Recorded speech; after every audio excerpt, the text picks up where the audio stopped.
திருவருகை காலம் சனிக்கிழமை.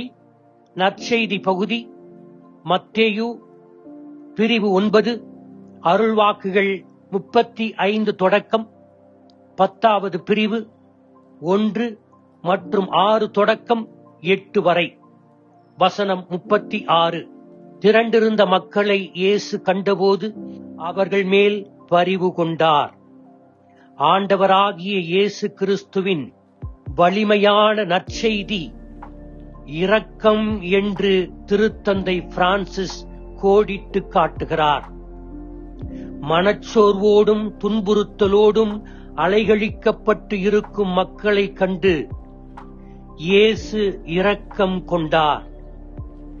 இயேசுவை பொறுத்தளவு இரக்கம் ஒரு வெற்று சொல்லாடல் அல்ல, செயலாக்கம் நிறைந்த ஒரு வார்த்தை. எனவே இந்த மக்களுக்கு தான் ஒருவரால் மட்டும் பணிவிடை செய்ய முடியாது என்பதை உணர்ந்து கடவுளின் இரக்கச் செயல்களை செய்ய இன்றைய நற்செய்தியின்படி தனது சீடர்களிலிருந்து 12 திருத்தூதர்களை ஏற்படுத்தி தனக்கு இருந்த சகல அதிகாரங்களையும் அவர்களுக்கு பகிர்ந்தளிக்கிறார்.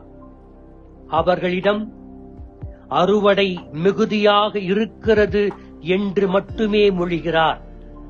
எனவே நீங்கள் போய் விதைக்க வேண்டாம், உரம் போட வேண்டாம், தண்ணீர் ஊற்ற வேண்டாம், ஏனென்றால் ஏற்கனவே முதிர்ச்சி அடைந்திருக்கிறது, அறுவடைக்கு தயாராக இருக்கிறது.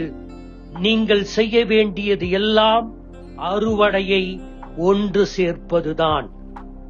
கூட்டி சேர்ப்பது கடவுளின் வேலை, பிரிப்பது சாத்தானின் வேலை. இந்த கூட்டிச் சேர்க்கும் பணியை கூடி நின்ற சீடர்கள் அனைவருக்கும் சொல்லுகிறார். திருமுழுக்கு பெற்ற ஒவ்வொரு கிறிஸ்தவனும் இயேசுவின் சீடன்தான். எனவே கூட்டி சேர்ப்பது ஆயர்களுடைய, குருக்களுடைய, கன்னியர்களுடைய, துறவியர்களுடைய வேலை என்று சொல்லி நமது கிறிஸ்தவ பொறுப்பை தட்டி கழிக்க கூடாது. குறிப்பாக சினடல் சர்ச், கூட்டு ஒருங்கியக்க திரு அவை என்று நம்முடைய திருத்தந்தை முன்னெடுத்திருக்கும் இந்த புதிய பார்வையான திரு அவையிலே ஒவ்வொரு கிறிஸ்தவனும் பணியாளன். ஒவ்வொரு கிறிஸ்தவனும் கிறிஸ்துவின் பணியை செய்ய கடமைப்பட்டவன்.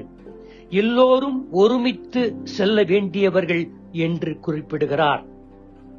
கடவுளின் வல்லச் செயல்களை நம்பிக்கை நிறைந்த எந்த கிறிஸ்தவனாலும் செய்ய முடியும்.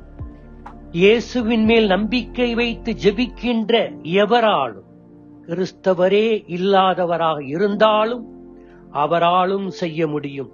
திருத்தந்தை தனது பாப்பிரை காலத்தை கடவுளுடைய இரக்கத்தின் அருளின் காலம் என்று கூறுகிறார். ஏனென்றால் கடவுளின் இரக்கத்தை தன்னுடைய பாப்பிரையிலே அதிகமாகவே கண்டுணர்கிறார். எனவே கடவுளுடைய மீட்பின் பாக்கியமான தருணம் என்று மொழிகிறார். ஒவ்வொரு தல திரு அவையும் ஒவ்வொரு ஆலயமும் சிகிச்சை அளிக்கும் மருத்துவமனை. Every search is a field hospital.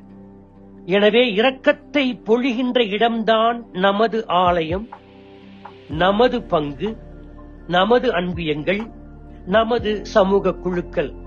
எனவே கடவுளுடைய இரக்கத்தை வெளிப்படுத்துகின்ற இரக்கத்தின் தீவுகளாக ஒவ்வொருவரும் மாற வேண்டும் என்று நம்முடைய திருத்தந்தை அவர்கள் கூறுகிறார்.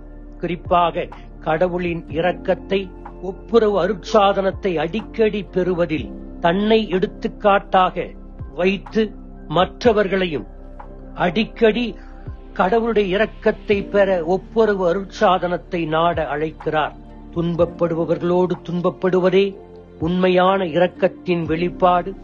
அப்படி இயேசு வாழ்ந்து காட்டினார். நாமும் வாழ இறைவனின் வரம் கேட்போம். ஆமேன்.